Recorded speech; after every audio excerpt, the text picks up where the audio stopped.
കഴിയുന്നത്? ഇപ്പോൾ നിലവിലെ സാഹചര്യത്തിൽ സുരക്ഷിതമാണ് എന്ന് തന്നെയാണ് അഭിഭാഷകൻ പറഞ്ഞതിൽ നിന്ന് നമുക്ക് മനസ്സിലാക്കേണ്ടത്. എന്തായാലും ചെറിയ തോതിലുള്ള പരിക്ക് പലർക്കും ഉണ്ടാകാനുള്ള സാധ്യതയും. ടി പ്രസാദ് തുടരുക. യാത്രക്കാരനായിരുന്ന അഡ്വക്കേറ്റ് രാജസിംഹൻ ഇപ്പോൾ തത്സമയം നമ്മോടൊപ്പം ചേരുകയാണ്. അഡ്വക്കേറ്റ് രാജസിംഹൻ, ഒന്നുകൂടി ഒന്ന് വിശദീകരിക്കാമോ ഈ സംഭവം?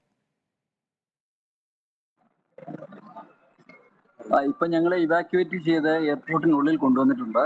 ഞങ്ങളെല്ലാം ഇവിടെ ഇരിക്കുന്നത് ഇങ്ങോട്ട് കാണിച്ചു കൊടുക്കാം. ആളുകളെല്ലാം ഇവാക്യുവേറ്റ് ചെയ്ത് ഇവിടെ എത്തിച്ചിട്ടുണ്ട്. ഇതാണ് ഇപ്പോഴത്തെ സിറ്റുവേഷൻ. എമർജൻസി നിങ്ങളുടെ ഒപ്പം മറ്റാളുകൾ ഉണ്ടെന്നാണ് മനസ്സിലാക്കുന്നത്. എല്ലാവരും സുരക്ഷിതരല്ലേ? പാനിക്കായ ഒരു സാഹചര്യമാണ് ഉണ്ടായിരിക്കുന്നത്. എയർ ഇന്ത്യ എക്സ്പ്രസിന്റെ തന്നെ അധികൃതർ തന്നെ ബസ് അയച്ചാണോ നിങ്ങളെ കൊണ്ടുപോയത്, അതോ വിമാനത്താവളത്തിന്റെ ഭാഗത്തു നിന്നാണോ? വിമാനത്താവളത്തിന്റെ അകത്തുനിന്നായിരിക്കണം. ബിക്കോസ് എയർ ഇന്ത്യ എക്സ്പ്രസിന് എയർക്രാഫ്റ്റ് മാത്രമല്ലേ ഉണ്ടാവുള്ളൂ. ഇപ്പോൾ എമർജൻസി ലാൻഡിംഗ് നടക്കുമ്പോൾ വിമാനത്താവളത്തിൽ നിന്ന് എയർപോർട്ട് അതോറിറ്റീസിന്റെ തന്നെയാണ് ഫയർ എഞ്ചിൻ, ആംബുലൻസസ്, ബസ്സസ് ഇതെല്ലാം ക്വിക്ലി എത്തി. അതെല്ലാം ഞങ്ങൾ എയർക്രാഫ്റ്റിൽ നിന്ന് ചാടി ഇറങ്ങി ഒരു 200 മീറ്ററോളം ചിന്നിച്ചിതറി പല ഭാഗത്തേക്ക് ഓടി. ഒരു 4-5 മിനിറ്റ്സ് എടുത്തു ഈ ആംബുലൻസ് ഒക്കെ എത്തുന്നതിന്. ഞങ്ങളുടെ വണ്ടി എയർക്രാഫ്റ്റ് ലാൻഡ് ചെയ്യുമ്പോൾ ഒരു ഫയർ എഞ്ചിനാണ് അരികിലേക്ക് ആദ്യം എത്തിയത്. അപ്പൊ ഞങ്ങൾക്ക് വിൻഡോയിലൂടെ കാണാമായിരുന്നു തീ പിടിച്ച ആ ഒരു ചിറകിന്റെ അവിടേക്ക് അവർ പെട്ടെന്ന് ഇങ്ങനെ വെള്ളം ഫ്ലഷ് ചെയ്യുന്നുണ്ടായിരുന്നു. പക്ഷേ അപ്പോൾ ആദ്യം ക്യാബിൻ ക്രൂ പറഞ്ഞു everything under control, you be seated. ചിലരൊക്കെ ചാടി എവരിതിങ് ഹാപ്പൻഡ് ഇൻ 1-2 മിനിറ്റ്സ്. പെട്ടെന്ന് പറഞ്ഞു എല്ലാവരും ചാടിക്കോളൂ, ജം ഫയർ ജം, ഡോണ്ട് ടേക്ക് എനിത്തിങ് ജം എന്ന് പറഞ്ഞു. പലർക്കും സീറ്റ് ബെൽറ്റ് പോലും ഞങ്ങൾ മാറ്റിയിട്ടുണ്ടായിരുന്നില്ല. സീറ്റ് ബെൽറ്റ് പെട്ടെന്ന് ചാടി ഇറങ്ങി എല്ലാവരും കൂടെ കിട്ടിയ ഒരു സൈഡിൽ കൂടെ തോന്നലൊക്കെ എടുത്ത് ചാടിയായിരുന്നു. പൊട്ടപ്പൊട്ടാ ചാടി വീണപ്പോൾ ഉണ്ടാകുന്ന ചെറിയ ബ്രൂയിസസ്, ചെറിയ സ്ക്രാച്ച് എന്റെ കൈക്കും കാലിനും. അതൊക്കെ പെട്ടെന്ന് ചാടുമ്പോൾ ഉണ്ടാകുന്ന അത്രയും. ചിലർക്ക് പ്രായമായ ആളുകളുണ്ടായിരുന്നു, കുട്ടികളുണ്ടായിരുന്നു. അപ്പൊ അവരെയൊക്കെ പെട്ടെന്ന് ചാടുന്ന കണ്ടു. അത് കഴിഞ്ഞ് ഓടിക്കോളാൻ പറഞ്ഞു. ചാടി ഇറങ്ങിയിട്ട് പിന്നെ തിരിഞ്ഞു നോക്കാൻ ഞങ്ങൾ ഒരു 200 മീറ്ററോളം ഓടിയിട്ടാണ് പുറകോട്ട് നോക്കുന്നത്. അവിടെ നല്ല ഇരുട്ടായിരുന്നു. ഒരു ഹിൽ ടോപ്പ് പോലുള്ള ഒരു സ്ഥലമാണ്. എയർപോർട്ടിന്റെ തന്നെ ഒരു ഭാഗമാണ്. പക്ഷെ അത് ഹിൽ ടോപ്പ് പോലെ കാണുന്ന, റൺവേയിൽ നിന്നും I think it's 500 or much beyond. അവിടെയാണ് കൊണ്ട് നിർത്തിയത്. പുല്ലായിരുന്നു, ഒരു പുല്ല് പിടിച്ച ഗ്രൗണ്ട് പോലെ ആയിരുന്നു. ഞങ്ങൾ ഒരുപാട് മാറിയിരുന്നു. എപ്പോഴും ആളുകൾ ഇങ്ങനെ ഇറങ്ങുന്നു.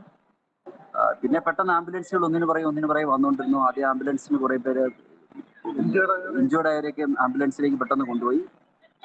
വീണതിലുള്ള ഇഞ്ചുറി ആയിരിക്കണം. പിന്നെ ചാടി ഇറങ്ങിയതിൻ്റെയൊക്കെ. അത് കഴിഞ്ഞപ്പോൾ ഒരു ബസ് വന്നു. ഒരു ചെറിയ രീതിയിൽ മഴയും പെയ്തു തുടങ്ങി. പിന്നെ ഇവരൊക്കെ പറയും. അഡ്വക്കേറ്റ് രാജസിംഹൻ, താങ്കൾക്കൊപ്പമുള്ളവർക്ക് സംസാരിക്കാൻ കഴിയുമോ? പരിക്കേറ്റ ആളുകളുടെ നില ഏത് അവസ്ഥയിലാണ്? സാരമായി പരിക്കേറ്റവരുണ്ടോ? നിസ്സാര പരിക്കുകളാണെന്നാണ് പ്രതീക്ഷിക്കുന്നത്. ഒരു 5 മിനിറ്റ് കഴിഞ്ഞപ്പോഴാണ് റൈറ്റ് സൈഡിലെ എഞ്ചിനാണ് ഫയർ ആയത്. ആ ഫയർ ആയത് കണ്ടുകൊണ്ട് തന്നെയാണ് ഞങ്ങൾ ഇരിക്കുന്നത്. പക്ഷെ വേറെ ഒന്നും ചെയ്യാനില്ലല്ലോ. അപ്പം പിന്നെ അങ്ങനെ ഇരുന്നു. അവർ പറയുന്ന നിർദ്ദേശങ്ങൾ അനുസരിച്ച് തന്നെ ഇരുന്നു.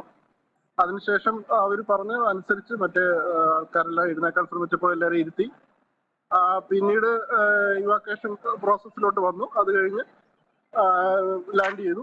ലാൻഡിങ് ഉടനെ തന്നെ എല്ലാവരും എമർജൻസി എക്സിറ്റിലൂടെ പുറത്തേക്ക് ചാടിക്കൊള്ളാൻ പറഞ്ഞു. അങ്ങനെ സ്ലൈഡിങ്ങിലൂടെ പുറത്തേക്ക് ചാടിയിട്ട് എല്ലാവരും ഓടാൻ പറഞ്ഞു. അപ്പോഴേ തന്നെ നാല് സൈഡിലേക്ക് എല്ലാവരും ഓടി. അതിൽ കുറച്ചു പേരൊക്കെ പറഞ്ഞു വീണിട്ടുണ്ട്. ചെറുതായിട്ടൊക്കെ ഇഞ്ചേർഡ് ആയിട്ടുണ്ട്. കൺട്രോളിലാണ് ആൾക്കാരെല്ലാം. ഇവിടെ അവര് തിരിച്ചെല്ലാവർക്കും സീറ്റ് കൊടുത്തു. മറ്റേ എല്ലാവരും ശാന്തരാക്കി എല്ലാവരും ഇരിക്കുന്നുണ്ട്. അങ്ങനെ നടക്കുന്നു. ഈ സ്ത്രീകളും കുട്ടികളും പ്രായമായവരും ഒക്കെ കൂട്ടത്തിലുണ്ടെന്നാണ് മനസ്സിലാക്കുന്നത്. ഇവരുടെ ഒരു സാഹചര്യം എന്താണ്? ഈ എമർജൻസി ലാൻഡിംഗ് നടക്കുന്ന സാഹചര്യത്തിലൊക്കെ ഇവർ ഇതിനോടൊക്കെ എങ്ങനെയാണ് പ്രതികരിച്ചത്?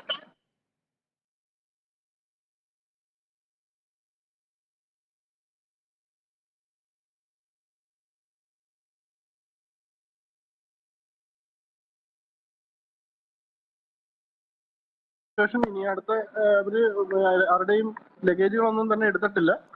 ലഗേജുകളൊക്കെ ഇനി വരുമെന്ന് പറഞ്ഞു. എല്ലാം ഇവിടെ തന്നെ വെയിറ്റ് ചെയ്യുകയാണ്.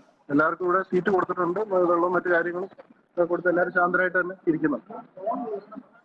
ഈ നിങ്ങൾക്കൊപ്പമുള്ള ക്യാബിൻ ക്രൂ അടക്കമുള്ള മറ്റ് ജീവനക്കാരെങ്കിലും നിങ്ങൾക്കൊപ്പം ബസ്സിലുണ്ടായിരുന്നോ? മറ്റ് ആളുകൾ എവിടെയാണുള്ളത്? ഈ വിമാനത്തിനുള്ളിൽ ഉണ്ടായിരുന്ന മറ്റ് ജീവനക്കാരൊക്കെ എവിടെയാണുള്ളത്?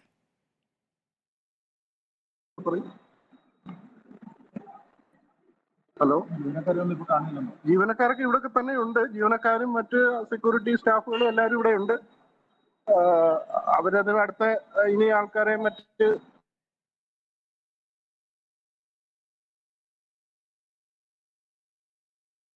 ണ്ടോ അങ്ങനെയുള്ള എല്ലാ പ്രോസസ്സും നടന്നുകൊണ്ടിരിക്കുകയാണ്. അതിനുശേഷമായിരിക്കും ഇനി അറിയിക്കുന്നത്. എപ്പോഴാണ് അടുത്ത ഫ്ലൈറ്റ് ഒന്നും ഇതുവരെ അറിഞ്ഞിട്ടില്ല. എല്ലാവരും വളരെ ശാന്തരായിട്ട് ഇരിക്കുന്നുണ്ട്. മറ്റു കാര്യങ്ങളൊക്കെ അവർ നടക്കുന്നുണ്ടാവും. എന്തായാലും ഞങ്ങൾ ഇവിടെ അവരോട് സംസാരിക്കാൻ സാധിച്ചിരുന്നോ? ഈ വിമാനത്തിലെ പൈലറ്റ് അടക്കമുള്ളവരോട് സംസാരിക്കാൻ സാധിച്ചിരുന്നോ?